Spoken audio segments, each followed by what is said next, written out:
Hey, welcome to Men on Scandal. This is our weekly look at the TV show Scandal on ABC from a male point of view. In Washington, D.C. is Troy Johnson. Mark Clark is in New York City. I'm Tony Scott in Dallas, Texas. This episode, fellas, is season 6, episode 2. This is called Hardball. And it begins with a flashback with Mellie accepting the Republican nomination. And Marcus actually cried. But he didn't cry. He didn't cry. I don't think. He was happy for her, but I think, as we'll find out later in the episode, there were some undertones there. Something Never seen a man cry till he got between them thighs. I'm sorry. he was reminiscent. Oh man. Olivia warns Mellie about Marcus. She says Marcus is catching feelings. You need to keep your distance. And hi, hater. Mellie said, I know you ain't talking. That's what Mellie basically says. Mellie says, you know what? I'm not Fitz and I'm not you. Ooh, Mellie, nice. Okay. Well done. Stop. Olivia makes her case against Cyrus to David, Abby, and Fitz in a meeting, and Fitz shuts down Olivia and the case, saying there's nothing here. There's nothing going on here. Meantime, Nelson McClintock, the man who's being accused of shooting President-elect, he didn't make it to president-elect, didn't he? Because he didn't win the election. He just didn't get any much further than that, right, Troy? He would be considered the president-elect, right? President-elect. Frankie Vargas. Yeah. Nelson McClintock denies everything. But when they promise him if he confesses, they'll take the death penalty off the table, he signs faster than his lawyer can say, give us a minute. But what he signed basically was F you. He didn't sign his name because he said he's not going to admit to something that he didn't do. But the evidence they say they got some fingerprints, they've got some social media posts, they got all this, and he's like, so? I still didn't do it. It sounds kind of shaky. Shaky. Yeah, it did. Mellie goes to meet with Fitz and Cyrus, and Fitz leads them there to hash this out, and Cyrus offers Mellie the VP gig. And Mellie turns him down. And Cyrus denies being responsible for what happened to Frankie Vargas, the president-elect. Now, and then we do a flashback. And the only way I can tell we're having a flashback is if Marcus has a goatee or doesn't have a goatee. So this was a flashback. Yes. Before the election, Marcus takes Mellie to a baseball diamond to learn how to throw out the first pitch, because apparently she's going to do that for Troy's Washington Nationals. Not really. And you can tell Marcus is sprung. Yes. He's looking at her like he wants to drop the hammer, man. And I mean, and who hasn't taught their girl how to throw? He wants to give her the old ephus. he wants to give her the screwball. A split finger. You gotta put your hips into it. He does that, and he grabs her hips to show her how to turn. And just before they kiss, Mellie kind of snaps out of it, and she kind of leaves him there with his Louisville Slugger. Right. Y'all in the middle of Nats Park, and Mellie leaves. I don't know if they were at Nats Park, man. Well, they were. You saw the groundskeeper over there too. There was a groundskeeper. Could have very well been paparazzi. Paparazzi. Mellie and Charlie disguise. But my point was, Tony, I'm sorry. Y'all know y'all came together. Well, where you going? Well, get in my Subaru and let's go. Yes. Quinn and Charlie disguise themselves as FBI agents, and they find the laptop in the burnt-up house out in the woods that belonged to Jessica. But they don't get away with taking it because the guy behind them goes, "Put the evidence. You got to put it in here." Yeah. Now, when did they get that soft? Usually they'd be like, "Oh, that's okay. We're going to take it over there." Okay. That dude looked like he was stoned anyway. Yeah. He's kind of like, whatever. And you can't buy FBI outfit though at Michael's. See, I was going to ask about that. See, I didn't know that. I was going to ask, where do you get an outfit like that? FBI. FBI or us? They came correct too. Yeah, they had to write everything, didn't they? Man. Abby tells Jake that they have Nelson McClintock, but she needs his help. She don't need the NSA's help, which he runs. She needs his help. And we're going to find out later on about that. Jake was like, McClintock, wasn't he a running back for the Kansas City Chiefs? No, honey, not him. So Mellie shuts Marcus down. Or so she thinks. You know, we'll find out more about that. Back before the election, though, we're back to that again. Mellie does the first pitch thing, and she nails it. And she pulls out the hooch to celebrate with Marcus. And Marcus says he's going to leave, and Mellie tells him not to. Next thing you know, they're getting busy on top of the desk. That's right. I have a Home question, run. Guys, have you ever been in that situation when a woman just said, please don't go? I will say no for me. You guys? No, Please don't I've go. never been in that situation before, no. But I mean, it's been so long. I don't even remember, to be honest with you. It's been a long time. I think Troy has been. Look at Troy. Troy been there. Man. She He's told like, you not okay. to. I don't remember those words, but I'm going to go with yes. Go ahead, player. I'm telling you. I told you, Troy. I knew one of us. I knew Troy would do it. I do not remember anybody ever telling me that. You don't have to go home tonight. No, I've never had anybody tell me that either. So. Tony, the old young gunslinger, was the one who had that experience. I knew it. Yeah. I knew it. I know. Yeah. I've had people tell me to, turn the lock on the door on my way out. So I've had people tell me that. So. Let's see. Huck digs up as much info as he can on Charlie for Quinn, because Quinn, Charlie proposed to Quinn in a kind of an awkward kind of way, but she's considering it, but she needs to know. Huck says, you don't even know anything really about him other than what y'all have done together. So he digs up some files, and that kind of just sits there for the time being, because Olivia comes in and asks what they have on Cabin Girl, Jennifer. And the next thing we know is that Olivia and the FBI director, Angela Webster, who's kind of a hottie, I might add. She's a pretty young lady. She seems too young to be director of the FBI, though. She's got a lot of wig to be director of the FBI. It feels like that wasn't her hair. It feels like she could be a disguise. It might be with that much hair. She could be somebody else. Yeah. Hey, wait a minute! Aren't you? Wait a minute! I don't know. It was a lot of hair. Too natural as well for the FBI. Well, I was like, okay, the FBI. I give props if they were that, fair, but I just can't see it. Well, they meet for drinks, and Olivia apologizes. I can't. If you're an FBI director, you can't be mistaken for the director at Harris Stowe. Harris Stowe State University now. So yes, that's in St. Louis, right? It's an HBCU. I knew it was one of them, FBI director or Harris Stowe wait director. A minute now. But she did tell Olivia during the conversation though that she does get looks. It's the service entrance and things like she did mention that she doesn't really get a fair shake. And I love those moments too when Shonda breaks it down, gives a little facts in there, makes people be like, I can relate to that. You're right, girl. You're right. Olivia apologizes for the disrespect she showed. No, I am not the fashion fair distributor for this office. I'm the director of the FBI. Where do I leave my Mary Kay? Stop.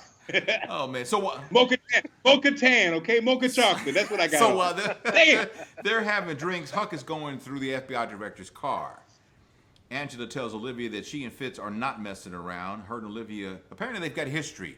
I don't know how far back it goes to college, or I don't know if it doesn't go back that far, but they've got history together. And Angela, the FBI director, we don't know, Tony. We don't know how far back because the bones didn't fly out of their mouths yet.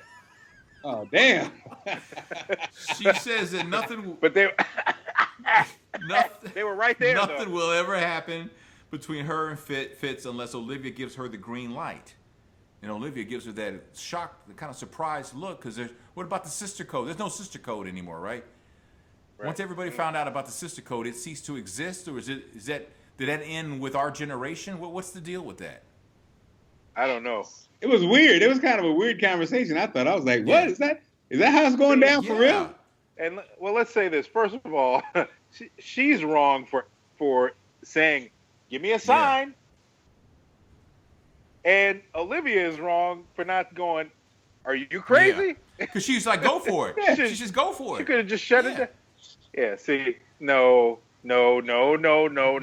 And the other thing is like, what's the president's just gonna like any black girl? What's going on? He got jungle fever. He got jungle fever. He's it. So Olivia asked Angela Webster about McClintock, the guy who allegedly shot Frankie Vargas, and Angela says she can't talk about it. Angela gets a text and she gets up to leave, And she gets back to the office. She sees Abby sitting outside the interrogation room where Nelson McClintock is, and Abby plays the juice card again. But Angela had called David, the Attorney General, to the office too, and says that I want an injunction against Abby to shut this down because clearly Abby is overstepping her bounds. I mean, I know she represents the president, but that ain't how it goes down. You know, that's not how it works. You know, Jake comes out of the room, the interrogation room, with a confession from Nelson McClintock. Nelson said he would never confess to something he didn't do. Now all of a sudden he signed the paper. So Director Webster and David go in to see McClintock, and he's like crying, and he's peed all over himself, and it's just...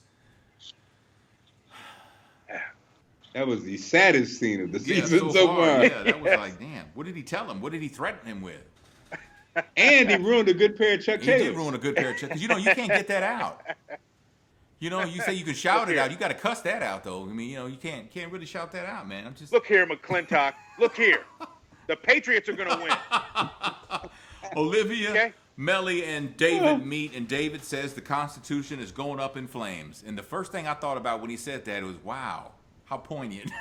How real life is that? Yes. Thank you for that, Shonda. Thank you for that line. So Olivia goes in to see the president.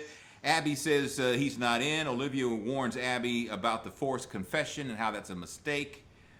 Meantime, Mellie calls Marcus and tells him about the shooter confessing and that Cyrus offered her the VP gig, and Marcus says you should take it because you can't go wrong, you know, laying up in the cut for 8 years, and then you run for president. You'll only be stronger. You'll be a stronger candidate. You should take that, you know. But Mellie says, well, what if I could be the president now, though? And then Marcus says that he misses her. Oh. Yeah. Oh. Yes. Well. Nice. Marcus sprung. She's the one who sprung. Yeah. Olivia's talking to Mellie, who's daydreaming about Marcus, and Mellie says that she actually wept while she was having sex with Marcus because he was that good. She says it was a religious experience. Hey, she said I was blind, but now I see. What church is that? Well, the church of I was watching it with Allison. She said she had a religious experience. So I was sweating so much she thought she got baptized. I was like, damn. True. True. And she could not see because I kept dripping. Sorry, my bad. Wow. You know. Had to take us in the bedroom with you. Thanks, man. Yeah, appreciate that. Appreciate it. Yeah. Guys, take the towel. Take that towel when you go out, please. Thank you. Man. I can't unsee that. Damn. No. All right, well. Hux fixed the hard drive from the laptop of Cabin Girl. Wait a minute, okay, Tony. Wait a minute. Let's go back to this Mellie revelation. Yes. And Olivia's response. Yeah. She was kind of like, that's nice. She kind of played it like, it was kind of like, that's nice. And then it was kind of like, oh, you finally, welcome to the team. It was, she didn't know, it was weird. Am I the only one here that thought that was it was interesting. But the whole dynamic between Mellie and Olivia is interesting. Their whole relationship is interesting because Mellie, you know, was married to the, you know, president, and the president's side piece was Olivia. That whole dynamic is just awkward as hell. And now, because she said something like that, didn't you say something like that? Did it feel like it felt this way with Fitz? Did it feel this way with Fitz? Yeah, that's what she did ask her that. Yeah, and she was kind of like, huh? Yeah. Which is also another interesting thing. Obviously, you know, one puzzle works one way, one puzzle works the other way. And well, yeah, because you know, see, it's messed up. The one puzzle, you know, once you go black, you never go back. You know, but there's kind of like there's an opposite puzzle. It's like so the president kind of, you know, once you go, oh, never mind. Once you go, Fitz didn't have a saying. You know, she couldn't spring no. Once you go president, you never. Oval office, you never tried Trident. I don't know what that. I just don't know how that works. So. No, there's nothing there, so I don't know. Fitz, how about something with POTUS? Yeah, that would seem like that would be kind of once you go POTUS, and you become his hostess. I don't know. I don't know, man. I'm reaching here, man. It's the whole thing. We need more thought. We need to flesh it out, man. We tried. Mellie tells Abby she's still thinking about Cyrus's offer of being his VP. And then we head for another flashback when Olivia tells Abby that she needs Abby to offer Marcus a job to get him away from Mellie. Abby says, so I'd be breaking them up the way you broke up me and David. Damn. You know, when you think about it, Olivia's done a lot of foul stuff. I mean, she really has. She's just like her daddy. She's like her daddy. She really is. She's like her daddy with ovaries. You know what I'm saying? We fast forward. They needed about 5 more seconds on that because to let it sink in. Because Olivia should not be let off the hook with another scene right there. Like, yes, that's what I said to you. Do you want me to let her repeat it a couple of times? Say it again. You want me to break these people up like you broke me and my man You up? understand the words that are coming out of my mouth? Yes. Damn. Well, we're fast forwarding again. Mellie goes to Olivia and asks her if she got Marcus the press secretary job. And Mellie says that's a new low even for Olivia. But Olivia tries to explain to her, you can't have the presidency and Marcus too. You can't have both. The whole perception will just be about you will be negative from the jump. I think is what she's implying. It is true. So it was a good point. Marcus tells Mellie about the press secretary gig, and Mellie feels used. And you know what? I could see how she would feel used. You know, because Mellie gave him the benefit of the doubt, even though Marcus slept with the mayor's wife back in the day, and that was kind of like a little scandal. And yet, yeah, but look how far along that was. I didn't think that was fair to bring that up now. I mean, so obviously he's proven his worth to her along the way. He was a mayoral candidate. He was. He gave all that stuff up and started working on the campaign, started working at OPA, did all that stuff, whatever he was asked to do. That brother gets a job. He felt passionate about her. He felt he was obviously smitten by her. But I'm saying look at it from her perspective, though. I mean, you look at because the way you're explaining it is from his perspective. From her perspective, yes. I brought you in. You're working with me on the campaign, helping me get elected. We fall for each other. We make love and all this. And from her perspective, she hasn't told him to my knowledge, but she told Olivia, I think I'm in love. He made me. He put it down. I mean, he put it down really good. And now you're leaving because you got a gig, a better gig. I thought we had something here. I mean, from her perspective, I can see where she's coming from. But we do have something. I'll see you after work. Yeah, she wanted to be president. I mean, I know he made your wool and all, but You made your wool. Stop. Just stop. Nobody gets that. You went too far in the crates, man. Yeah, that's two, Mark. That's two St. Louis references. Harris-Stowe and a whoop. You out of control right now. If you say something about a St. Paul sandwich, you're banned from the show. You're going to be on punishment. Yes. Man, St. Paul sandwich is really good right now, though. Damn. On Mother's Day. Oh, stop. Oh, my goodness. My bad. Olivia rants to Quinn about marrying Charlie. And she makes a great point, though. It's like, you love the man, then marry the man. It's basically what she told her, because you don't get that a lot. And Olivia's speaking from experience. I mean, Olivia had what state was that? Vermont? Yes. They had that whole thing with Fitz and everything. And how many times did they plan on having a life together only to see it crash and burn? So she's speaking from experience but then the other side of that is how many times does the side piece actually get promoted to the big league team? Doesn't happen that often. It was ridiculous fantasy. So Olivia's not any. She's not the person to give any kind of advice. On the second hand, I mean, look at Charlie's a guy who's snips people's ears off and takes her face off for a living. I don't know, Maybe you want to think twice about a guy being your husband. I don't know. But Quinn is only a couple of steps behind that though. She's not that far. But so they're both kind of crazy people.